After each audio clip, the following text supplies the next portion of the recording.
Surat circuit house વિવાદમાં આવ્યું હોય તેમ લાગી રહ્યું છે। સર્કિટ હાઉસ જાણે જમીન માફિયાઓ અને બદમાશોનો અડ્ડો હોય તેમ ભાવનગરનો કુખ્યાત જમીન માફિયાની સર્કિટ હાઉસમાંથી પોલીસે ધરપકડ કરી હતી।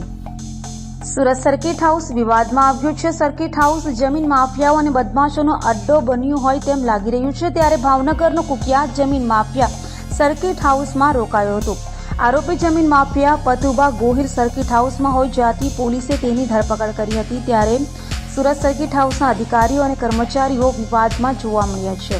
જમીન માફિયા પતુભા પીપરાડી મેરુભા ગોહિલને સર્કિટ હાઉસમાં રૂમ મળી ગયો છે। જો કે સર્કિટ હાઉસમાં સંદેહ અધિકારીને કાયદા બનાવતા કરતા હતાઓ અસામાજિક તત્વોના ઘૂંટણીએ પડતા સર્કિટ હાઉસમાં આવતા રાજકીય આગેવાનો અને તેમના મહેમાનોની સુરક્ષા સામે પણ સવાલો ઊભા થયા છે।